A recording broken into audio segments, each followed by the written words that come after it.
Le vrombissement du moteur résonna soudainement à travers tout le vaisseau. Nix porta son communicateur à sa bouche. « Capitaine, il va falloir bouger !» « Je sais !» D'un coup de revers, il trancha le mollet d'un ennemi avant de se retourner vers l'échelle. Nix tira sur l'un des 4 hommes de la Corp restants pour couvrir la retraite de Stein. Malheureusement, un autre le toucha, faisant voler le bouclier corporel du capitaine en éclats alors qu'il commençait son ascension. Nix visa le tireur, mais il ne put que faire passer son bouclier du bleu au vert. Une autre salve de plasma s'envola vers le capitaine, juste avant qu'il n'atteigne le pont supérieur. Un nuage de sang éclata dans l'air. « Capitaine !» Le bras droit de Stein, toujours accroché à son sabre, retomba au sol.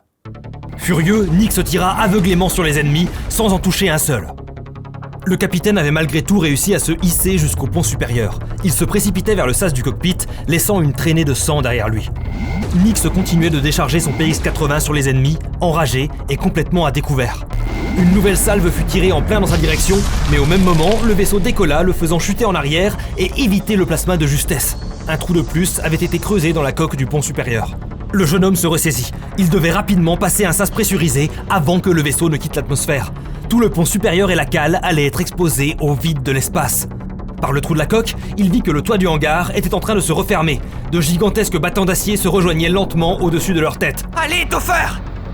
Le Misery accéléra, plaquant Nix et les hommes de la Corp contre la surface la plus proche. À toute vitesse, le vaisseau passa entre les épais volets du toit, non sans y racler sa coque.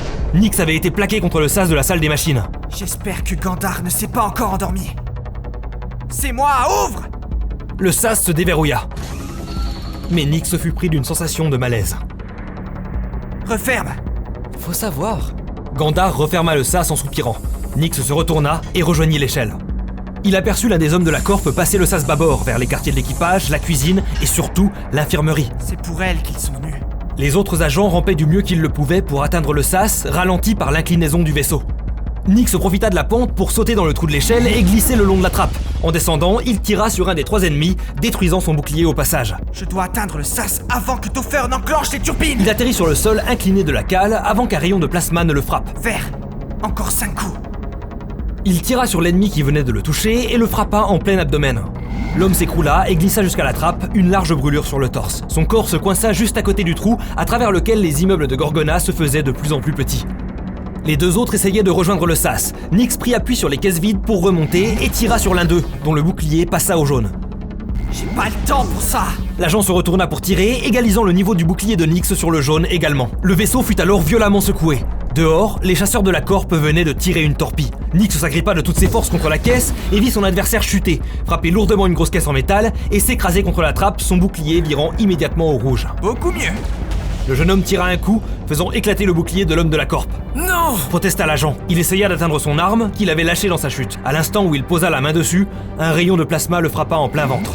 Nix reprit son ascension. Le vaisseau tanguait de droite à gauche et fonçait de plus en plus vite à travers les différentes couches de l'atmosphère, cherchant à échapper aux torpilles des chasseurs. L'autre ennemi venait d'atteindre le sas. Quand il appuya sur l'interrupteur qui actionnait son ouverture, il sentit une main sur son épaule. Nix le tira en arrière de toutes ses forces, l'homme bascula, mais se rattrapa au poignet droit de son ennemi.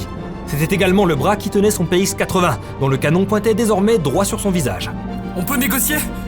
Nix tira un coup. Le bouclier de l'ennemi passa du jaune à l'orange. Pitié. Deuxième tir. Le bouclier vira au rouge. Vous irez en enfer pour ça! Je passerai vous dire bonjour. Troisième tir. Le bouclier vola en éclats, faisant lâcher l'agent qui chuta directement à travers le trou dans la trappe.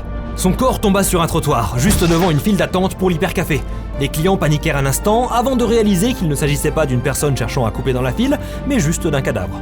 Nix se hissa à travers le sas au moment où Topher activa les turbines.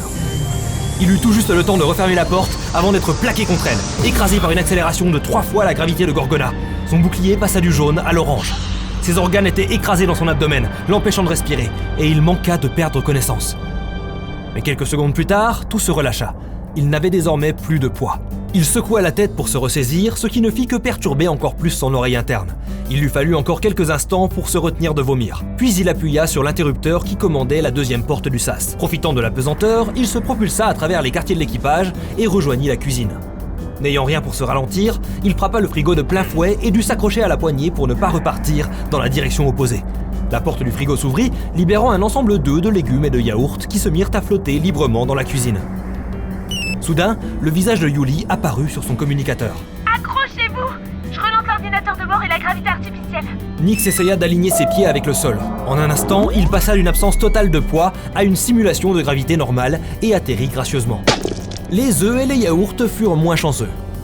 Mais Nyx n'avait pas le temps de se lamenter sur le ménage qui l'attendait. Il se précipita dans l'infirmerie, croisant les doigts pour ne pas arriver trop tard. Il découvrit l'ange allongée en plein milieu de la pièce, inconsciente, sur le sol. J'ai peut-être pas assez serré les sangles. L'homme de la corpe qui avait passé le sas n'était pas là. Soulagé, Nyx poussa un soupir avant de sentir une présence dans son dos. Plus précisément, la présence d'un canon. Pas de geste brusque. Lève les mains en l'air. Nyx s'exécuta et l'homme lui arracha son PX-80. Puis ce dernier pivota, gardant le jeune homme en joue, pour se retrouver entre l'ange et lui. L'homme tira avec son arme et celle de Nyx, faisant éclater son bouclier immédiatement. C'est rien de personnel. Opina-t-il. Pour moi, ça l'est un peu quand même. Protesta le jeune homme.